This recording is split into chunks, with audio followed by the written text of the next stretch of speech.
2025년 11월 12일 서울고등법원 법정.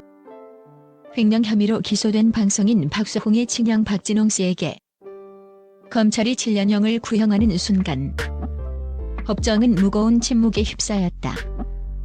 피해자이자 동생인 박수홍은 고개를 떨군 채 소리 없는 오열을 쏟아냈다.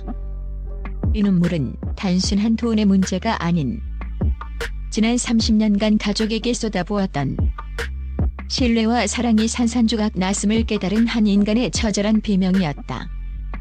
박수홍이 잃은 것은 62억 원이라는 천문학적인 액수를 넘어선 회복 불가능한 가족이라는 울타리 그 자체였다. 그의 눈물 속에는 깊은 모순이 담겨 있었다. 법정에서 형에게 가장 가혹한 처벌을 요구해야 하는 위치에 서 있지만 정작 그의 입에서 나온 말은 형을 다시 한번 형이라고 부르고 싶다는 절규였다. 이는 박수홍에게 법적 심판의 정의 실현보다 더 중요한 것은 가족이라는 본질적인 관계의 회복이었음을 시사한다.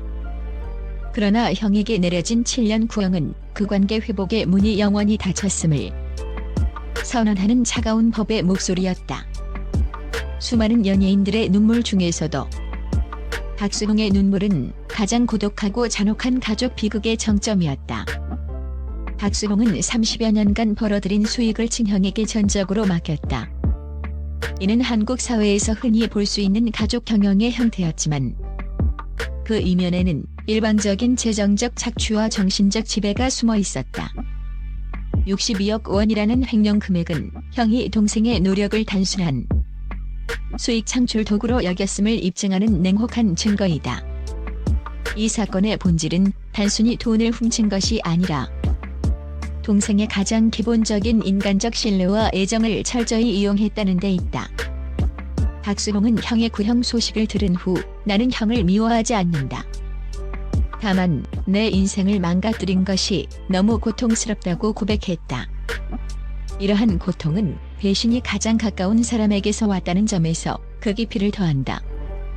그가 겪은 심리적 고통은 악몽과 공황장애로 이어져 정신과 치료를 받아야 할 정도로 심각했다.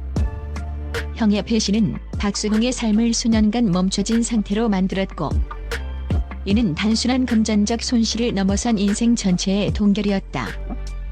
사건 이후 박수홍의 삶은 처절한 고독 속에서 재구성되었다. 그가 사랑하는 아내 김다혜 씨와 결혼했을 때 가족 중 어느 누구도 그의 결혼식에 참석하지 않았다.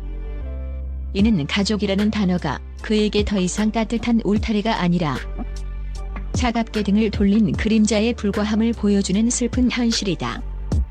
그는 가장 행복해야 할 순간조차 고독을 감수해야 했다.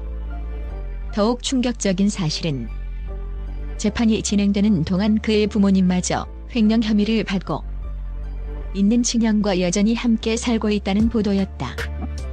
이는 박수홍이 홀로 법정에서 친형과 맞서는 동시에 부모님의 이해받지 못하는 외로움까지 감당해야 함을 의미한다.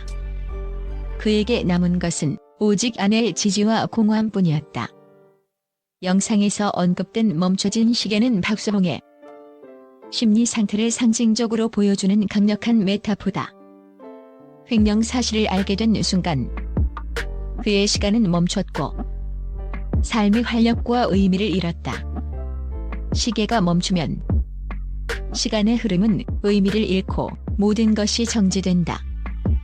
그의 수년간의 고통은 이 멈춰진 시계처럼 배신이라는 충격파가 그의 삶의 태엽을 완전히 부러뜨린 결과였다.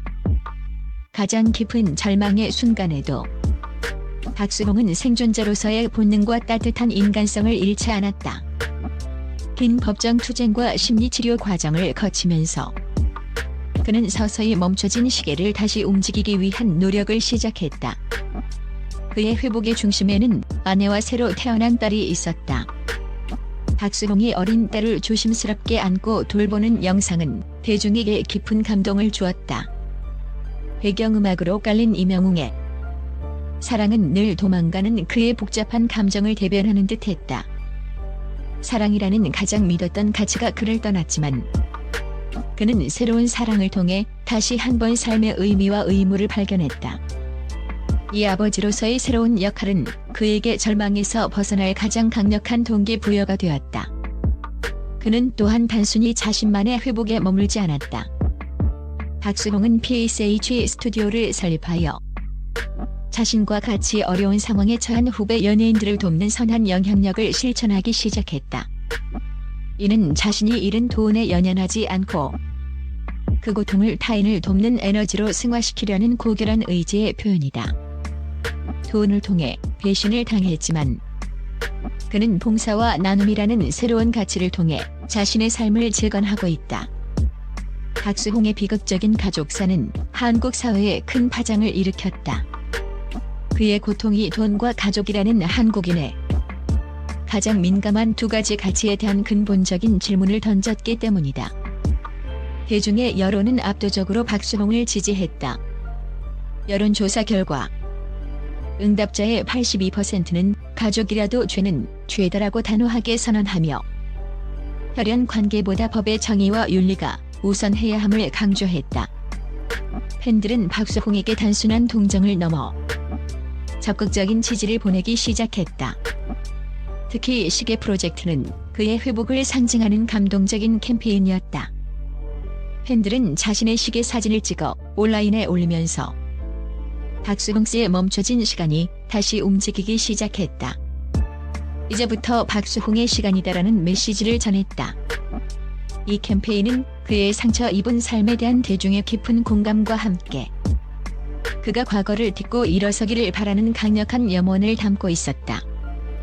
재판 후 박수홍이 SNS에 올린 시계는 아주 천천히 하지만 확실히 다시 움직이기 시작했다는 짧은 글은 이 모든 고난의 서사에 대한 간결하면서도 희망적인 결론이었다. 그의 시간은 이제 형의 배신이 아닌 딸과 아내의 사랑이라는 새로운 태엽에 의해 다시 감기기 시작한 것이다.